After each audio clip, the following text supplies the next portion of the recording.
Halo Sobat Book Reading 12 yang berbahagia. Jumpa lagi. Kita akan melanjutkan pembacaan buku kita, masih dengan buku yang berjudul Meraih Cinta Ilahi, Pencerahan Sofistik, karya Jalaluddin Rahmat. Pada episode kali ini kita akan membacakan sebuah bagian yang berjudul Menyimpan Kebijakan Tuhan. Bismillahirrahmanirrahim. Alkisah, seorang petani berniat menjual sekarung gandum ke pasar. Ketika dimuatkan ke punggung untanya, karung itu selalu terjatuh. Setelah berpikir keras, ia mengisi satu karung lagi dengan pasir. Ia merasa bahagia karena telah menemukan pemecahan yang menakjubkan.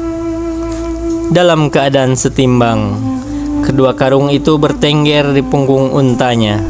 Satu karung berisi gandum dan satu lagi berisi pasir. Di pertengahan jalan, ia berjumpa dengan seseorang yang tampak miskin. Tubuhnya kurus, pakaiannya lusuh, dan tidak bersepatu. Ketika petani itu duduk bersamanya untuk beristirahat, ia mendapati ternyata orang miskin itu sangat bijak. Kawan miskin ini mengetahui banyak hal. Ia mengenal tokoh-tokoh besar, kota-kota besar, dan gagasan-gagasan besar. Tidak henti-hentinya petani itu takjub dengan kepintarannya. Si fakir menanyakan apa yang dibawa oleh untanya. Petani menjawab, "Aku membawa satu karung berisi gandum dan satu karung berisi pasir." Orang bijak itu tertawa.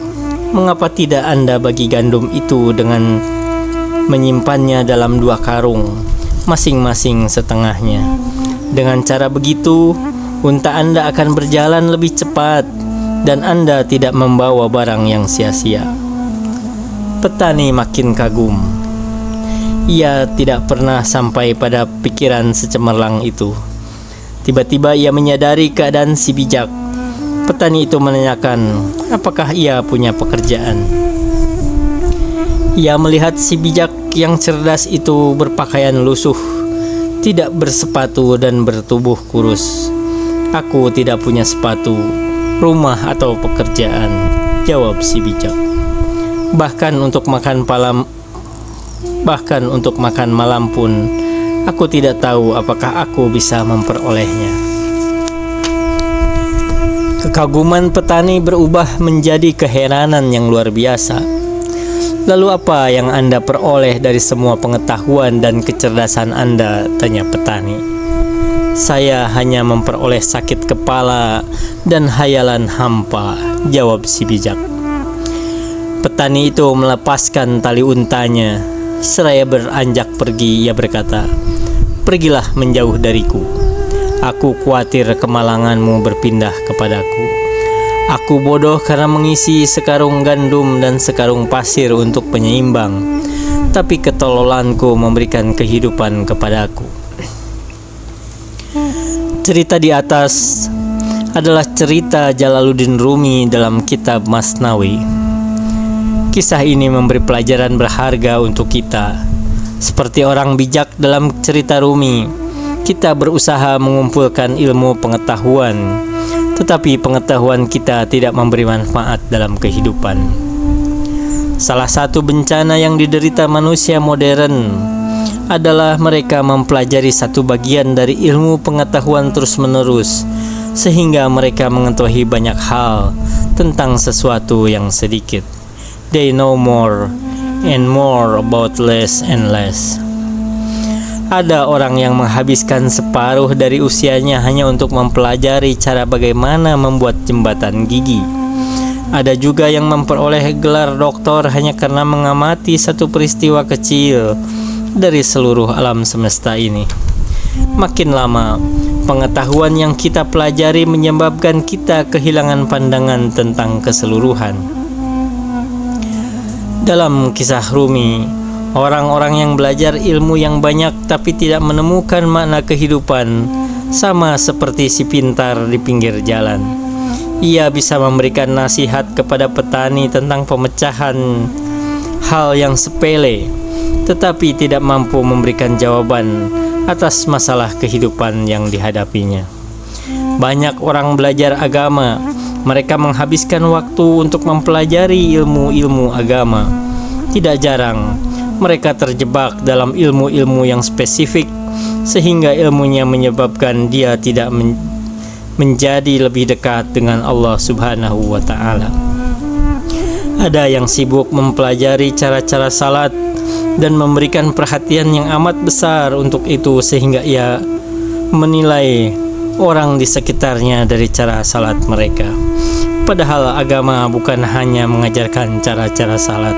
Agama adalah seluruh kehidupan ini.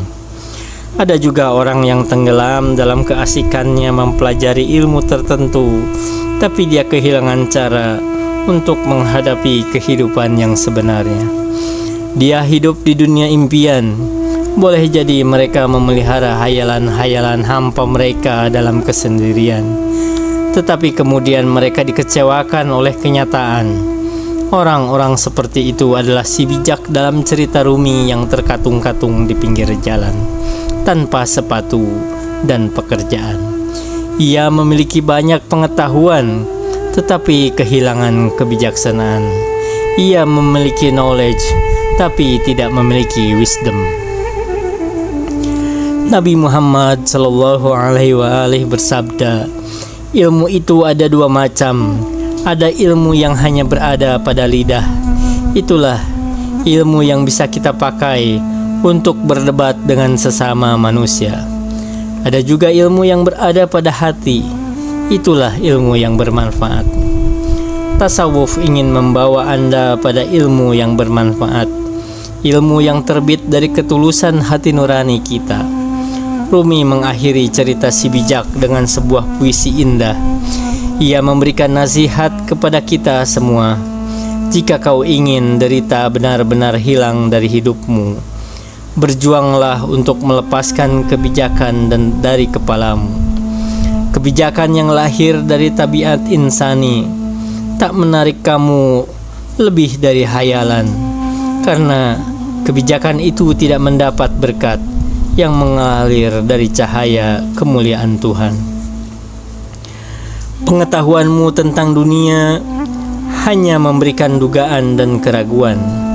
Pengetahuanmu tentang Dia, kebijakan ruhani sejati, akan membuatmu naik ke atas dunia ini. Para ilmuwan masa kini telah menghempaskan semua pengorbanan diri dan kerendahan hati. Mereka sembunyikan hati dalam kecerdikan dan permainan bahasa. Raja sejati adalah dia yang menguasai pikirannya, bukan dia yang pikirannya menguasai dunia dan dirinya. Seorang ilmuwan sejati adalah seorang yang menerbitkan kebijakan-kebijakan lewat ketulusan hatinya. Nabi Muhammad SAW bersabda, barang siapa mengikhlaskan hatinya selama 40 hari, kebijakan akan memancar dari mulutnya. Di dalam tasawuf, kita belajar bahwa di samping ilmu yang kita peroleh secara empiris atau melalui pengajaran guru-guru kita, ada juga ilmu yang Allah berikan secara langsung kepada mereka yang memberikan hati mereka sepenuhnya untuk Tuhan. Mereka yang mengosongkan dari hatinya segala apapun selain Tuhan. Karena itu, dalam salah satu hadis yang terkenal, Nabi SAW menyebutkan, di dunia ini ada sekelompok hamba Allah yang menjadi lemari-lemari penyimpan kebijakan Tuhan. Mereka adalah orang-orang yang mengikhlaskan hati setulus-tulusnya untuk Allah Subhanahu wa Ta'ala.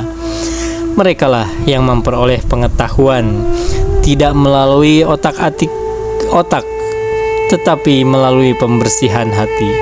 Kesanalah kita semua berharap untuk menuju. Wa ma taufiqi illa billah. Alaihi tawakkaltu wa ilaihi unib. Wassalamualaikum warahmatullahi wabarakatuh.